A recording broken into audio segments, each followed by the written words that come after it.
थाइगिरजों माजों अनला आयौ हाबाब मोनजाफेराखै आं नोंसिनि गामि संनायखौ दिनै गोगोम जागोनलै आङो सोर संगोन थाइगिर अनलाखौलाय हौवाफ्रानो हिनजावफ्रा सङो मिटिंफ्राव मिटिंआव हौवाफ्रा सङो हिनजावफ्रा सङो जानो मानो सङालै मिटिंआव हिनजावफ्रा हा मानो हाया ओमफ्राय फारनै होमबालाय माथो बेलेगफोरालाय माथो हिनजावफ्रासो गोथाव गोथाव सङो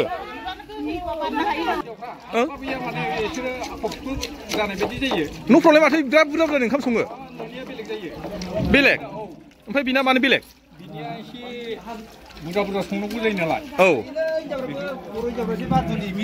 ओमफ्राय आदानाव नङा बुंदो मिटिंफ्राव हिनजावफ्रा मानो सङा हिनजावफ्रा माने खानाय दंना बिसिना गोलाव गोलाव बे खानायफोरखौ मोनजानो गिनानै बिसोरखौ संहोआ आरोखि बेबायदि आरोना ओमफ्राय हिनजावनि संनाया गोथावसिन जायोना हौवाफोरनि संनाया गोथावसिन जायो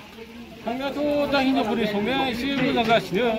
हेलौ लोगोफोर good morning to everyone welcome to back my Rajdan YouTube channel आङो दायो दंफैयो धर्मपुर गामियाव बेयाव जोंहा आब' आरो इउबिपिअ जयै लोगो नांनानै दिनैहाय जथुम्मा मेल मोनसे सावराय मेल लानाय जादों बेयाव जाहैबाय जोंहा आब'निया 19थि ओमफ्राय आरो इउबिपिअना जाहैबाय 4थि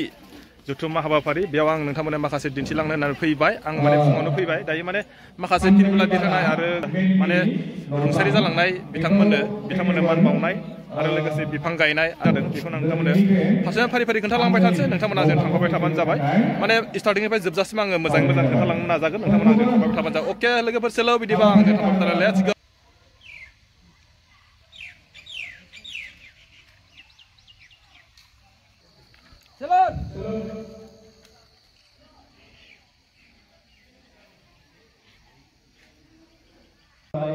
माखासे हाग्राफ्रा जोंखौ नाख्रेबनाय ओनसोलाव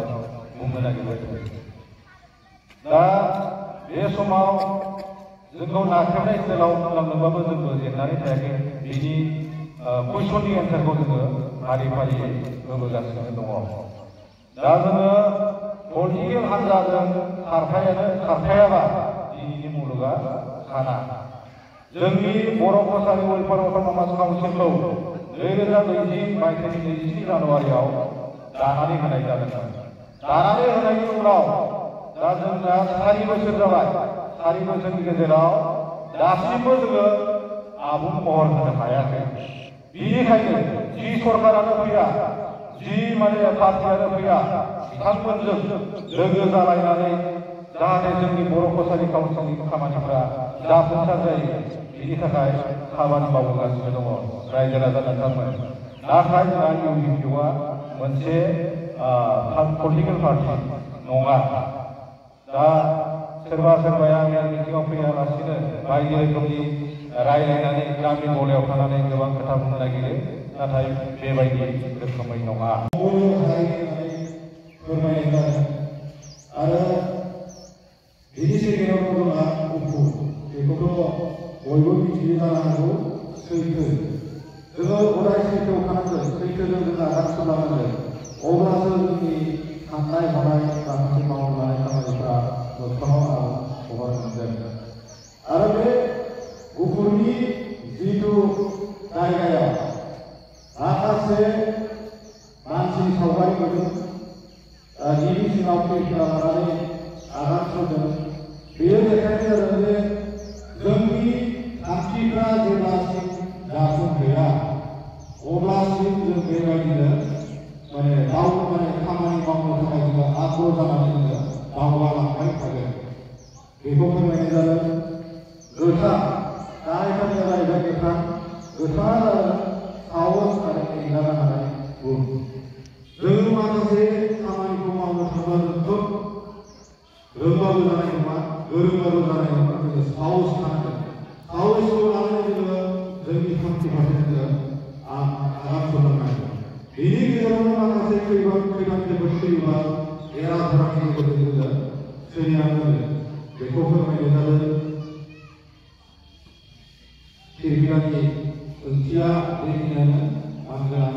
दायो जासिगोनलाय जोंहा दंफां गायनाय हाबाफारिखौ एसे खोन्थालांसै बिनि उनाव फिरफिला देखायनाय हाबाफारि बे जानानै थांबाय आरो बिबार बावनाय बेबो जानानै थांबाय दंफां गायनाय हाबाफारि बेखौबो खोन्थालांसै उनावहाय जानाय लोंनाय लाहार फाहार बानायदों आं बेखौबो माने मा मा ओंख्रि संदों मा मा मानाय जानाय लोंनायखौबो एसे खोन्थालांनो आङो नोंथांमोना थांफाबाय थाबानो जाबाय नङा होमबा दायो आङो नोंथांमोननो दंफां गायनायखौ खोन्थाग्रोनोसै बिनियाव माखासे नुथाय नोंथांमोननो खोन्थालांगोन आरोखि नोंथांमोना आंजों थांफाबाय थाबानो जाबाय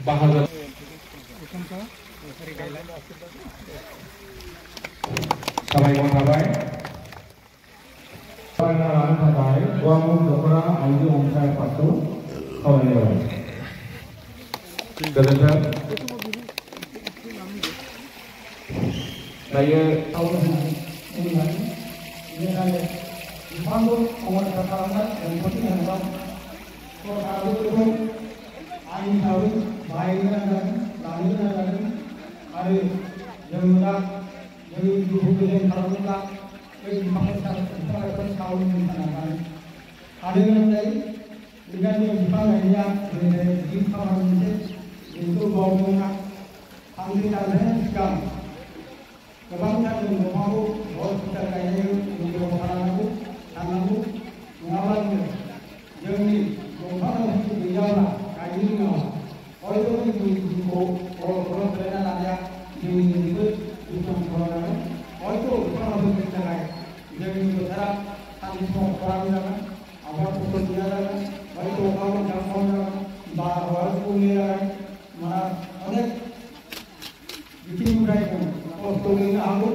बरायनानै खावलायबाय गोजोन्थों खोनासंनो थाखाय खावलायनाय जाबाय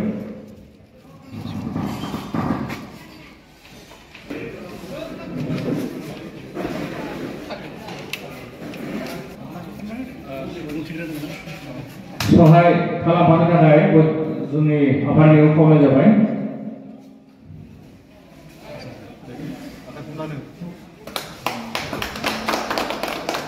साबायखर बिथांमोनखौ नैबे डिलिगेट हाउसखौ बेखेवनो थाखाय खावलायनाय जादों आं आसा खालामो जे इसोरनि अननायाव बे थामनि मेला मोजाङै जाफुङो आरो बयनिबो खौसेथि जानानै दिनैनि बे मेलखौ मोजाङै मोजां खुंफुंनो हागोन होननानै आं बारा गोलाव बुंला बेखिनि बुंनानै जिरायनोसै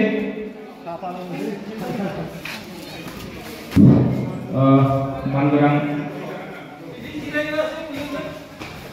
बानजाय आफाद जाबाय डिलिगेट हाउस नि आफादनि नेहाथारि लोगोसे खोन्थाबाय आङो दायो नोंथांमोननो माखासे फिरफिला बिरहोनाय हाबाफारि आरो जोंहा मुंख्लंफोरनि बिबार बावनाय हाबाफारि आरो जोंहा बे डिलिगेट हाउस बेखेवनाय हाबाफारि गासैखौबो खोन्थाबाय दायो आं माखासे संनाय खावनाय आइटेमखौबो एसे खोन्थानोसै बिथांमोना माने दरबेसे गामिजोंहाय दिनैनि हाबाफारियाव जानाय लोंनाय लाहार फाहार खालामदों आरो जानायाव मा मा आइटेम बानायनाय जादों बिथांमोनहा बेखौबो एसे नोंथांमोननो सोंनानै खिन्थिलांसै आङो नोंथांमोना थांफाबाय थाबानो जाबाय आङो दायो नै हाबफैखाबाय ओरैजाय बे जाहैबाय माबे माबे गामिनिजों ज' जानानै नोंसोर बबे गामिनिलाय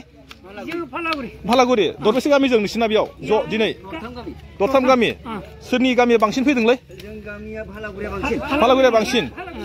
फालागुरि गोजा बेलेग गामिना मानो फैयाखै अब्लाबो नोंसोरजों हायाखै न'खरा गोबांसिनखा बेसे गोजान जायो नोंसिना बेसिम बेयाव फैनो 1 किल'मिटार नोंसिना बांसिन फैनायनि नोंसोर गोसोआव माबा दं नामा जेबो गैया आच्छा मा गोसोआव माबाफोर दं नामा माइ हानाय बोथोराव बेबायदि मिटिं सिटिं खालामनाया जोंखौ माने बिदि खालामदों होनना गोसोआव माबाफोर दं नामा बोराबनाय जेबो गैया र' नोंसिनाव गैया र' इसेयाव सोंनां माबानाव हम मिनिस्टारनाव सोंनाङो बोरै हम मिनिस्टारफ्रा आयु मा बुस्थु बेलाय थाइगिरजों माजों अनला आयौ हाबाब मोनजाफेराखैलां नोंसिनि गामिनि संनायखौ दिनै गोगोम जागोनलै आङो सोर संगोन थाइगिर अनलाखौलाय हौवाफ्रानो हिनजावफ्रा सङो मिटिंफ्राव मिटिंआव हौवाफ्रा सङो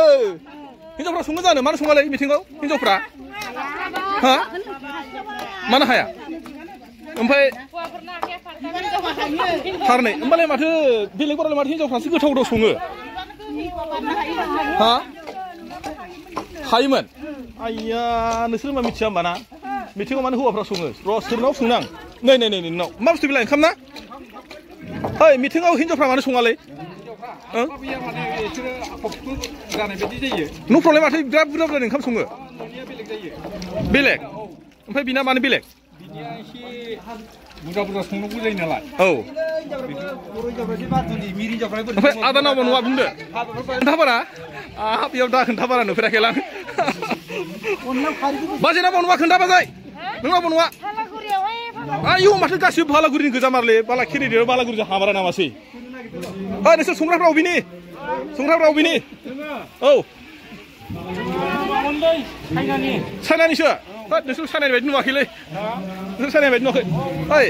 मोनसे खोथा जाबाय नङा मिटिंफ्राव हिनजावफ्रा मानो सङा हिनजावफ्रा माने खानाय दंना बिसिना गोलाव गोलाव बे खानायफोरखौ मोनजानो गिनानै बिसोरखौ संहोआ आरोखि बेबायदि आरोना ओमफ्राय हिनजावनि संनाया गोथावसिन जायोना हौवाफोरनि संनाया गोथावसिन जायो संनायाथ' दा हिनजावफोरनि संनाया एसे मोजां जासिनो दा इसोर हास्लाबा होमबा जुदि मिटिंफ्राव जुदि हिनजावफोरखौ सङोबा माबाफोर जागोन नामा गोथावसिन जाबा एसे उसुबिदा जायो आरो बारा जागोनखाय बारा जागोन आरो आदसा ओरैजायसो मेनेजार खोमालै बिसोरो एसे खोन्थानो आङो ओइ आयंखौनो होनबाय आङो मिटिं दावथिं हाबा हुखाफोर जाबाय हिनजावफोरखौ मानो संनो होआ हिनजावफोरा संनो माने बुरजा बुरजा रोङा ना बेनिखायनो हौवाफोरा संनांगौ जायो बेनिफ्राय हिनजावफोरनि संनाया गोथावसिन जायो ना हौवाफोरनि संनाया गोथावसिन जायो हिनजावफोरनि संनायालाय गोथाव जायो आरो न'आव संनाया रायजो राजानि संनायफोरा माने एसे उसुबिदा जायो आदसा ओरैजाय नोंसोर मा संनाय खावनायनि मेनेजारफोर नामा दै बिबाननि जेसे दै नांगौ औ नोंनाव नङा आंनाथ' बे जायगायावनो धर्मपुर बै बालागुरिना मोनसे अबजेक्सन हमदों माने गावसिना बांसिन फैदोंनो मानसिफ्रा राननाय समाव फैगोन बदल नालाय ओमफ्राय आदैनाव बाव बेयावनो ओमफ्राय बै हिनजावफोरखौ मानो संनो होआ हाबा हुखाफ्राव ओइ राइट बे खिन्थु आं बेखौ सानदों आरोखि औ खस्थ' मोनो ना ओमफ्राय हिनजावफोरनि संनाया गोथावसिन जायो ना हौवाफोरनि संनाया गोथावसिन जायो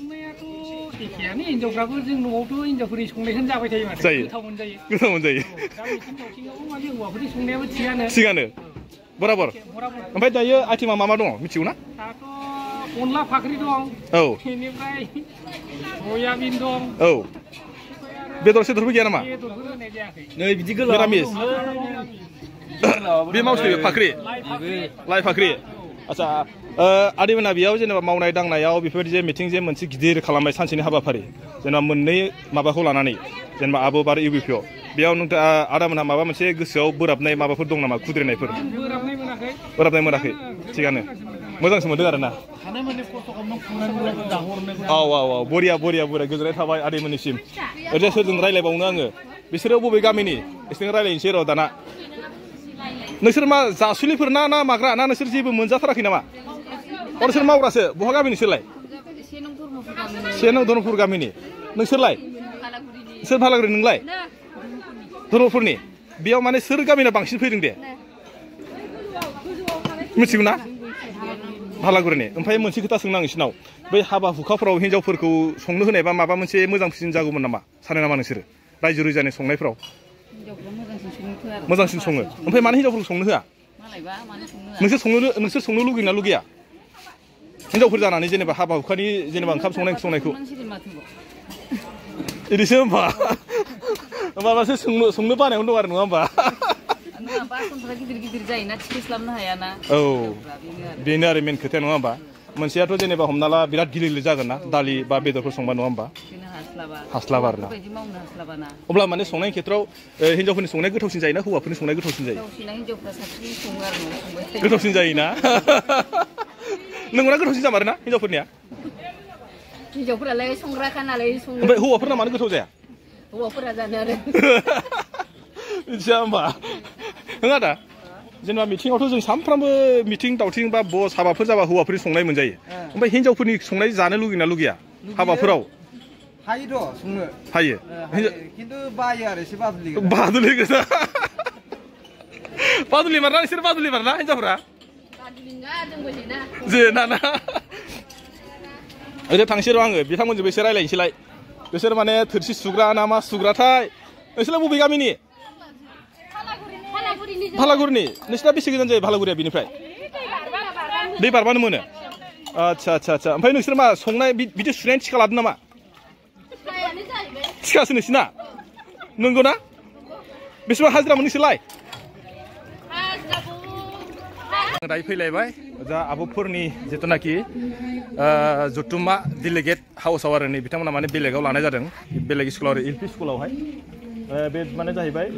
धर्मपुर गुदि फरायसालि एलपि स्कुलावहाय फैगासिनोसै आरो दायो बिसिना मानसिया एसे खमथ' दायो बर्थमान जाय फिथा हानायखौ एसे खोन्थानोसै आङो थांग्रोनोसै जायखिजाया बोसोनगिरि नोंथांमोना नायलांबाय थादों आंजोंहाय दालिमि दैमारि आब' हामबायसै दानिया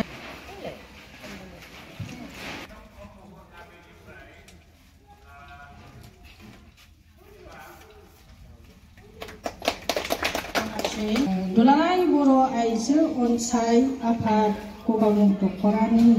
8थि सेथि बोसोरसालिया जथुम्मायाव आंखौ नैबे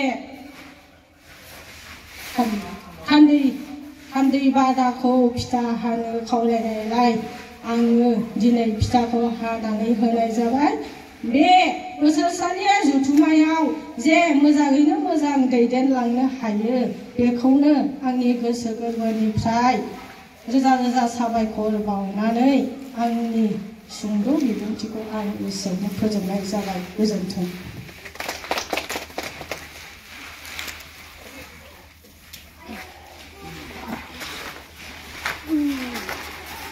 बे जिनिसफोराबो जोबाखै बेनिखायनो जोङो मानो इउपिपिआवबो जोनोम होनो गोनां जाया आरो बियो मा मावबोखो आरो दा बर्थमान मा मावगासिनो दङ बेखौ आं फंनैसो ओरैनो रायजोनि गेजेराव खनसेबाव आं बुंफोरबावनो होननानै सानदों जे जोङो बयबो मिथिगौ जे 1987 मायथाइनि 2 मार्चनिफ्राय बर' गोजाय बिनि आगोलफ्रावबो बर'फ्रा आन्दलन खालामदों नाथाय जोङो माखासे ट्राइबेलफोरखौ ज' खालामनानैसो आन्दलन खालामदोंमोन बर' गोजाथारै दुलाराय बर' फरायसा आफादनि मुङाव माने जोङो राजनैतिक आन्दलना राजखान्थियारि माखासे जेंनाफोर लानानै आन्दलन बिनि सिगां जोंहा हारिनि आन्दलन बर' साहित्य सभाया खालामदों बेयो मेडियामखौ लानानै रावखौ लानानै खिन्थु राजखान्थियारि माखासे खोथाखौ लानानै जोङो एक्जेक्टलि 1987 मायथाइनि 2 मार्चनिफ्राय जों आन्दलन खालामबोदों बे आन्दलना माबायदि जायामोन नोंथांमोननि नोजोराव दाबो गोसोआवनो दङ दा बे 1987 मायथाइनि 2 मार्चनिफ्राय जानाय गिलुबालु आन्दलननि उनाव जिफोर जोङो दासिम मोनबोबाय बेखौ जोंनि गोसोआव दंखाजोबो दा बिनि गेजेरावनो इउपिपिअआ माबोरैहाय जोनोम मोनखो बेनिसो माखासे खोथा दङ दा जोङो इउपिपिअ दाजेननाय समाव जाय बिथांमोना बिबानगिरिमोन जाय बिथांमोनखौ लानानै जोङो बे इउपिपिअखौ दानाय जादोंमोन बे मानसिफोरा बे 1987 मायथाइनिफ्राय सोमावसारनाय आन्दलनाव साफा साफा सान्थ्रिमोन साफा साफा दैदेनगिरि आरो मावथिफोरमोन जेरैहाय जोङो दा इउपिपिअ दं जोङो 1987 मायथाइनि आन्दलनखौ जोंनो मोन्दों जोंनो स्टार्ट खालामदों होननानै बुंजायो मानो होनोब्ला फरायसा आफादनि आन्दाराव बै समाव भलन्टियार फर्स होननानै दानानै होनाय जादोंमोन एक्सट्रा खामानि मावनो थाखाय बे प्रथम भलन्टियार फर्स दानायनिनो जोङो दावगादोंमोन बे समाव गगामुग आन्चलिकखौ भलन्टियार फर्स हिसाबै 3 सेक्सनाव जों राननाय जादोंमोन खोला जन गेजेर जन आरो साहा जन बे साहा जननिनो जों आङो भलन्टियार फर्सनि कनभेनर